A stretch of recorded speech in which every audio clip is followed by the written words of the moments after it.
Hai, Assalamualaikum warahmatullahi wabarakatuh. Selamat datang kembali di channel YouTube saya, Cucu Evi Luciani. Video kali ini akan melanjutkan pembahasan dari penentuan kapasitas produksi berdasarkan hasil data pendukung yang sudah kita peroleh sebelumnya. Nah, yang perlu diperhatikan di sini, untuk video kali ini mungkin akan lebih banyak hitung-hitungannya. Jadi kalian tolong siapkan mental dan siapkan cemilan serta siapkan tenaga agar bisa menghitung, mencerna dengan baik segala perhitungan untuk kapasitas produksi ini. Oke, disimak baik-baik. Jadi, untuk kita dapat menentukan kapasitas produksi, itu kita perlu melalui 3 tahap. Yang pertama, kita harus memiliki data pendukung terlebih dahulu. Data pendukungnya bisa berupa data produksi, data konsumsi, data ekspor, dan impor yang pertumbuhannya kita tahu dari tahun ke tahun selama 5 tahun terakhir. Kemudian, data tersebut akan digunakan nantinya untuk memprediksi data produksi, konsumsi, ekspor, dan impor pada tahun saat pabrik akan didirikan. Cara memprediksi datanya di sini menggunakan 2 metode. Ada metode interpolasi linear dan ada metode pertumbuhan rata-rata per tahun. Metode interpolasi linear sudah sangat sering mungkin ya digunakan di teknik kimia. Di sini menggunakan persamaan garis linear dengan grafik antara sumbu X-nya adalah tahun dan sumbu Y-nya di sini adalah jumlah dalam satuan ton per tahun atau kilogram per tahun.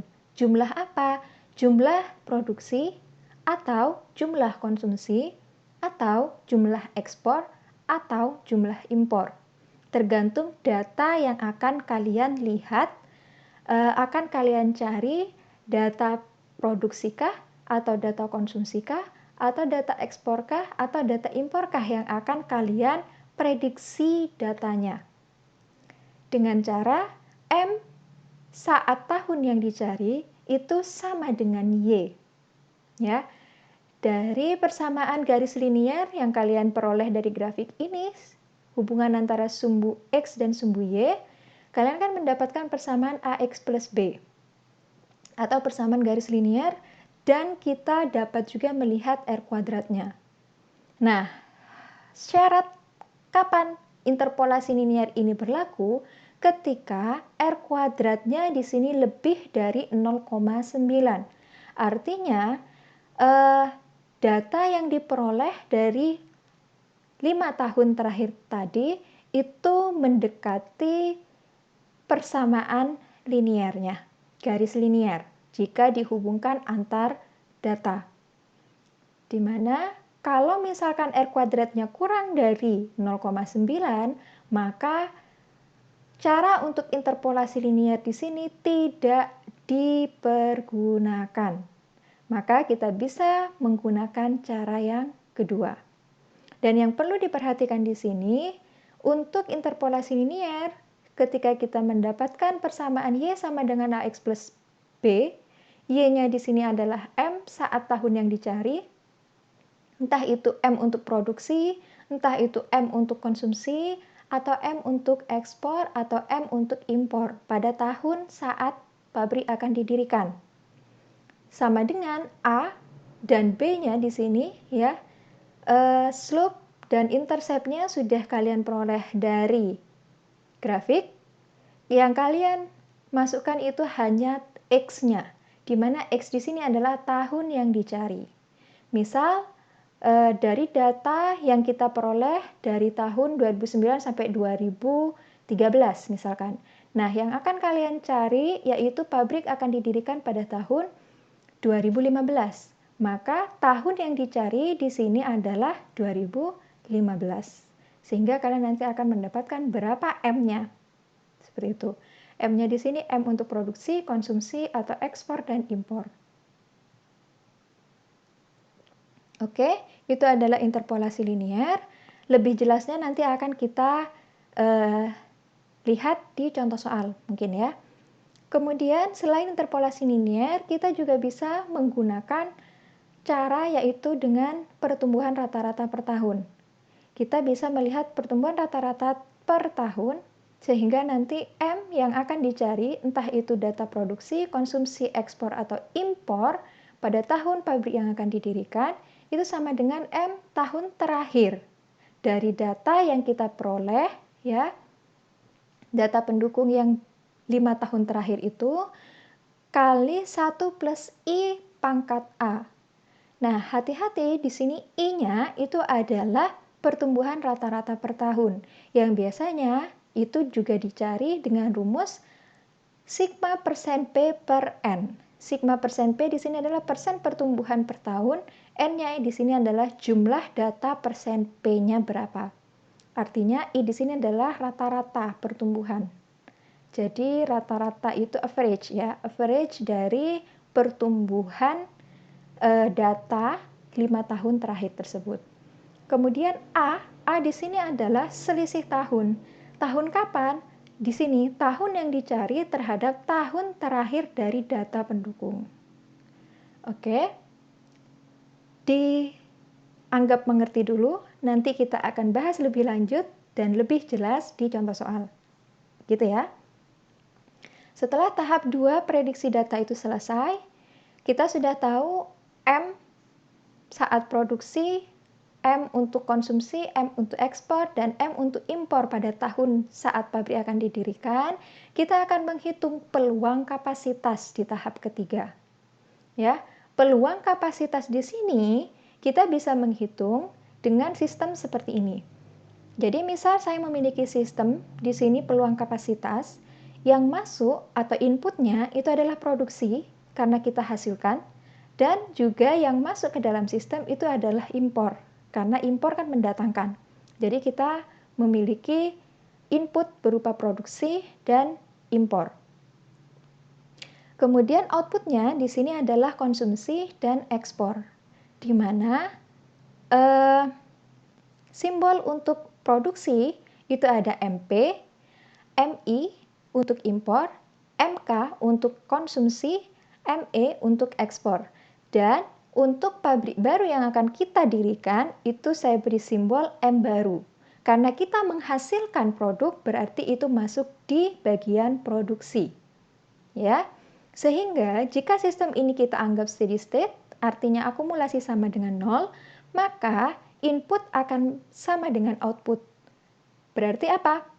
MP ditambah dengan M baru, di mana ini merupakan input dari produksi, ditambah dengan MI, yaitu M dari impor, kemudian sama dengan outputnya. Outputnya apa? Konsumsi, yaitu MK plus ME.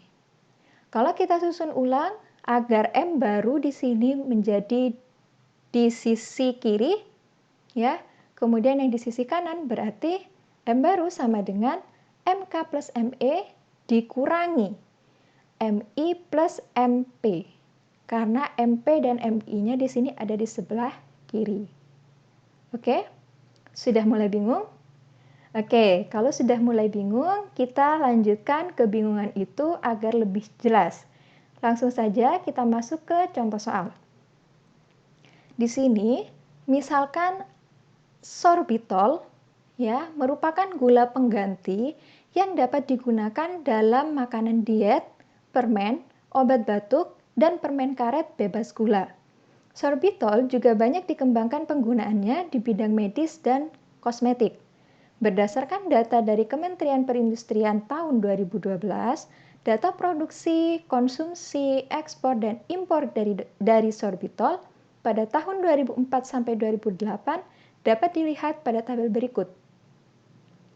Ini adalah tabelnya ya yang diperoleh dari Kementerian Perindustrian tahun 2012. Kemudian yang ditanyakan, silakan tentukan metode prediksi data yang digunakan untuk pembangunan pabrik sorbitol di tahun 2012. Ingat, kita lihat di sini tahun pendirian pabrik adalah tahun 2012. Data yang kita miliki itu adalah paling tidak 5 tahun terakhir sebelum tahun 2012. Nah, di sini dapatnya itu adalah dari tahun 2004 sampai 2008. Pokoknya 5 tahun terakhir terbaru, ya. Misalkan di tahun 2009, 10, 11 sudah ada datanya untuk produksi, konsumsi, ekspor, dan impor itu malah lebih bagus, ya, menggunakan 5 tahun terakhir. Data yang untuk produksi, konsumsi, ekspor, dan impor. Kemudian yang B, disuruh menentukan atau menghitung peluang kapasitas produksi berdasarkan prediksi data yang diperoleh pada poin A. Kemudian yang C, disuruh menentukan kapasitas produksi dari pabrik sorbitol yang akan didirikan pada tahun 2012 tersebut. Nah, bagaimana kita menjawab soal ini? Hal pertama yang bisa kita lakukan, tahapan penyelesaiannya adalah kita buat dulu grafik antara sumbu X-nya itu adalah tahun terhadap sumbu Y-nya itu adalah jumlah, ya, berdasarkan data pendukung yang ada. Kemudian setelah itu kita harus mengecek R-square-nya, apakah sudah sesuai ketentuan atau tidak. Tadi sudah dijelaskan bahwa interpolasi linier bisa digunakan ketika R kuadratnya sama dengan lebih dari 0,9. Kalau di bawahnya 0,9 berarti R kuadrat tersebut, interpolasi linier tersebut tidak dapat digunakan. Oke, kita ambil salah satu contoh, misal membuat grafik antara data produksi terhadap tahun. Boleh kalian memilih untuk data tahun terhadap konsumsi, atau ekspor saja, atau impor saja. Pokoknya pilih salah satu data dari keempat data ini, ya. Misal saya memilih yang data produksi, ya, data produksi, sumbu X-nya saya pilih tahun, sumbu Y-nya adalah produksi dengan satuan ton per tahun. Kemudian saya buat grafiknya dan saya munculkan persamaannya serta R kuadratnya. Ternyata diperoleh R kuadratnya di sini adalah 0,07. Artinya kalau dipersenkan itu hanya 7%. Ya, tingkat linearitasnya. Maka kalau di sini R kuadratnya kurang dari 0,9, maka metode interpolasi linier itu tidak bisa digunakan. Sehingga apa yang bisa kita gunakan? Yaitu metode pertumbuhan rata-rata per tahun. Jadi nanti kita akan mencari bagaimana prediksi data untuk produksi, data untuk konsumsi, data untuk ekspor dan impor menggunakan metode pertumbuhan rata-rata per tahun. Ya. Jadi dari sini kita bisa menjawab pertanyaan A, bahwa metode prediksi data yang digunakan untuk pembangunan pabrik sorbitol di tahun 2012 adalah menggunakan metode pertumbuhan rata-rata per tahun. Oke, selanjutnya kalau sudah kita menentukan metode prediksi datanya, maka kita ke tahap penyelesaian yang kedua, yaitu menghitung pertumbuhan rata-rata per tahun untuk data produksi, konsumsi, ekspor, dan impor. Nah, di sini data yang tadi, kemudian kita misal di sini adalah produksi dan konsumsi, di mana untuk data produksi dan konsumsi kita harus menghitung persen P-nya. Ya. Tidak hanya produksi konsumsi, ekspor impor pun juga harus kita hitung. Ya. Cuma di sini saya untuk memudahkan saja membaginya, yaitu produksi konsumsi, ekspor dan impor. Ya. Nah, yang perlu diperhatikan perhitungan persen P untuk produksi dan konsumsi, ekspor dan impor itu bagaimana caranya? Gitu kan ya. Di sini misal di A, ya, saya beri simbol A di sini minus 13,84. Ini diperoleh dari mana? Diperoleh dari data ini untuk produksi ya. Jadi data produksi pada saat tahun 2005 dikurangi dengan data produksi pada tahun sebelumnya dibagi dengan data produksi pada tahun sebelumnya itu. Jadi 46,808 ini dikurangi 54325 dibagi dengan 54325. Kalau di sini sudah sesuai, kalian tinggal drag ke kanan, kemudian dari ke kanan langsung drag ke bawah sampai di tahun 2008. Paham ya? Jadi persen P karena itu adalah pertumbuhan, maka data pada tahun itu dikurangi data pada tahun sebelumnya dibagi dengan data pada tahun sebelumnya. Itu adalah persen P atau persen pertumbuhan per tahun. Kemudian di sini ada total persen P. Karena rumusnya I tadi itu adalah jumlah persen P atau total persen P dibagi dengan N. N-nya adalah jumlah berapa P-nya di sini. Ya, jadi untuk jumlah persen P tinggal di sum ya. Sum dari semua ini untuk di data produksi. Kemudian untuk yang C di sini adalah I-nya itu adalah average ya. Average dari data produksi mulai dari tahun 2005 sampai 2008. Karena ada 1, 2, 3, 4, berarti sigma persen P di sini dibagi dengan 4. Atau kalau tidak mau persen P dibagi 4, kita bisa langsung average dari 2005 sampai 2008. Kemudian muncul pertanyaan, di 2004 kenapa tidak ada persen produksi ataupun persen P untuk konsumsi, ekspor dan impor? Karena persen P tadi adalah selisih. Ya, kalau di data yang paling atas mau diselisihkan dengan yang mana? Kan tidak ada. Makanya harus diloncati satu. Di tahun teratas itu tidak ada, baru yang kita isi di tahun yang kedua. Begitu seterusnya tinggal di drag. Oke? Itu adalah tahap kedua. Setelah kita mendapatkan I, buat apa I? I di situ akan digunakan untuk di tahap ketiga ini menentukan prediksi data produksi, konsumsi, ekspor dan impor pada tahun 2012. Ya. Jadi data I di sini akan kita gunakan untuk menghitung ini. M tahun terakhir dari data kali 1 plus I. Nah, I ini yang kita akan gunakan.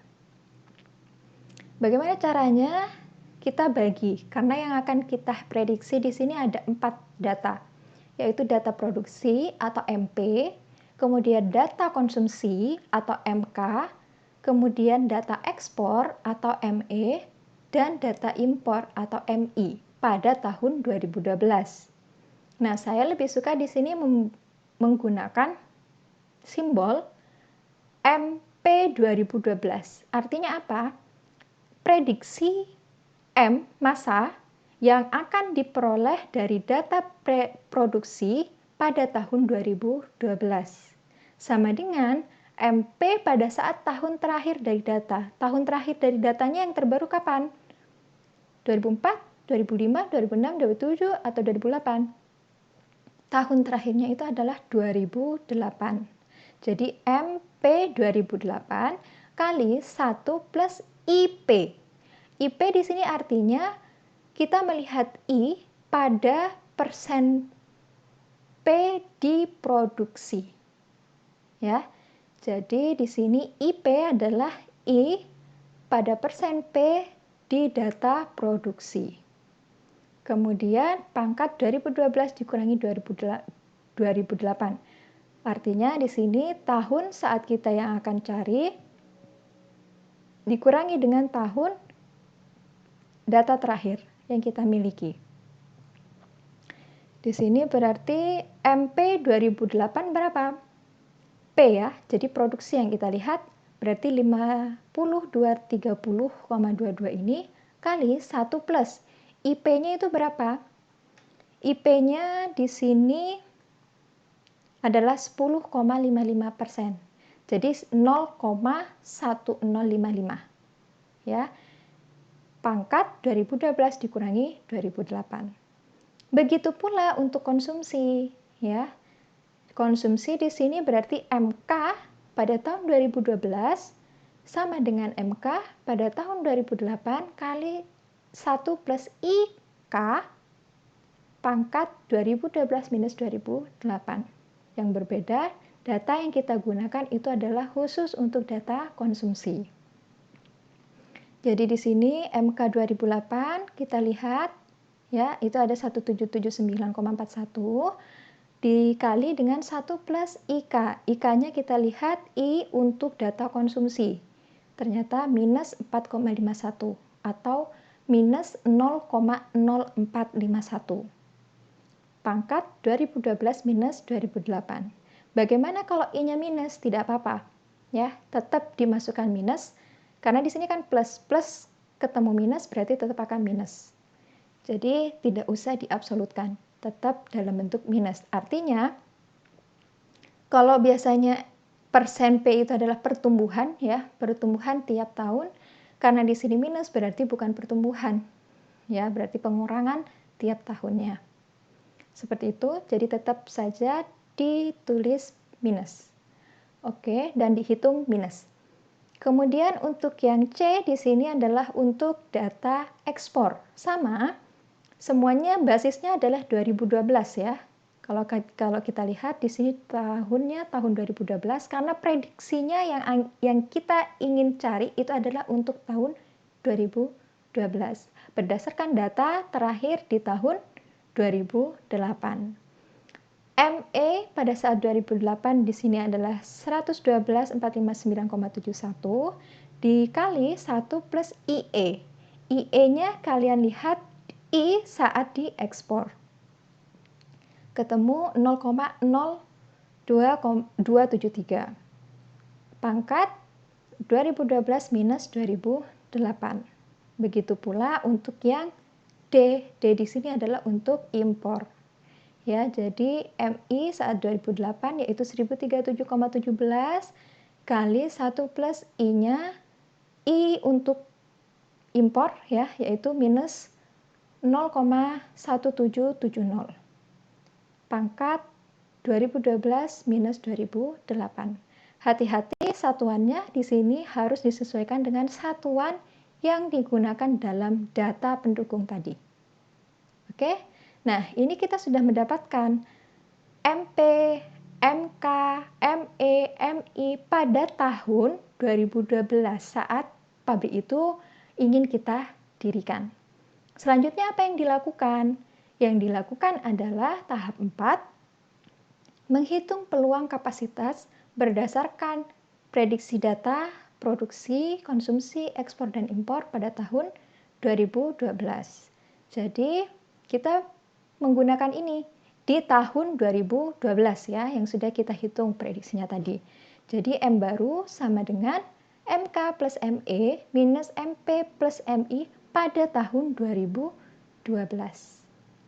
Jadi kita bisa menghitung MK ME-nya sudah ada, dijumlahkan, dikurangi dengan MP plus MI, dijumlahkan, dan dikurangi dengan MK plus MI tadi ya. Jadi MK plus ME dikurangi dengan jumlah dari MP plus MI.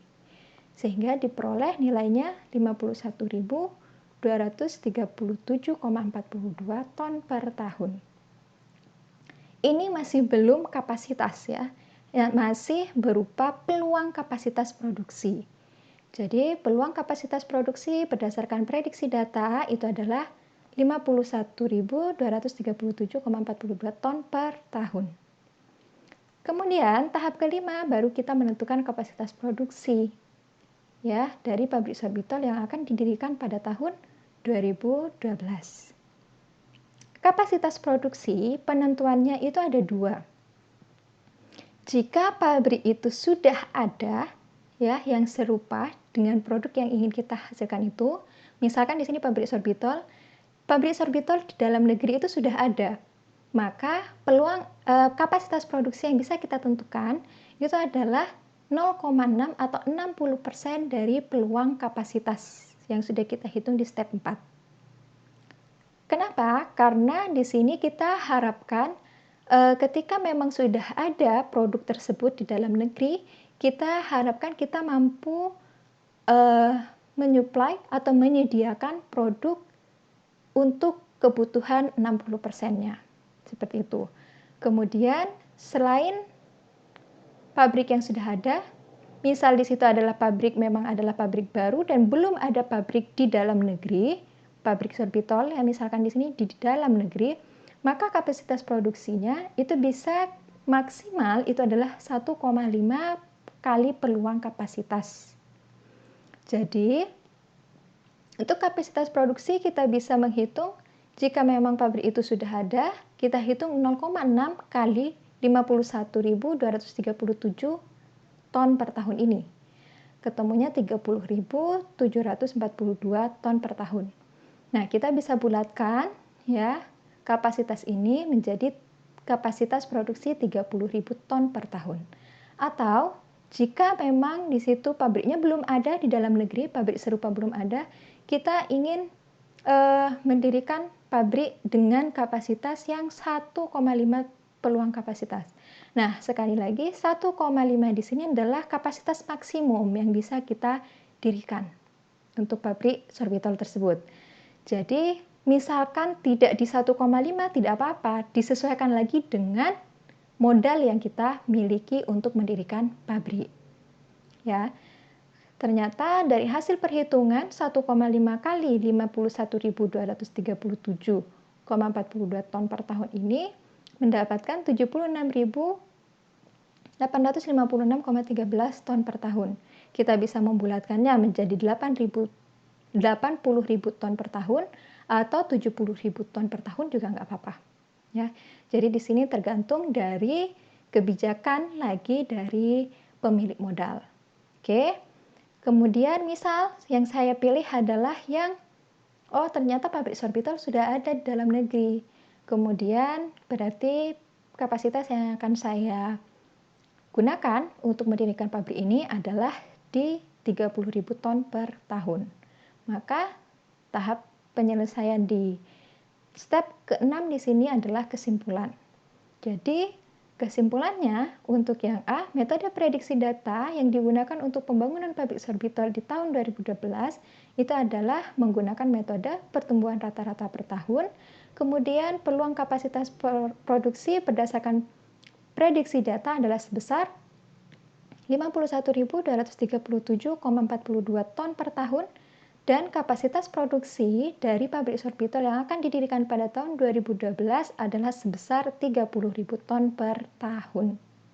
Jadi itulah kesimpulan dari rancangan pabrik untuk pabrik sorbitol berdasarkan data yang sudah ada dari Kementerian Perindustrian.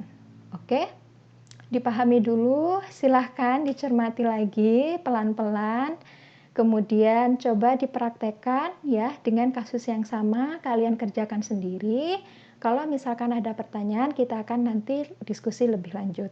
Nantinya akan ada lagi contoh soal kedua agar kita bisa lebih paham lagi untuk penentuan kapasitas produksi. Semoga lebih mengerti dan lebih memahami dan semoga bermanfaat dan bisa diaplikasikan.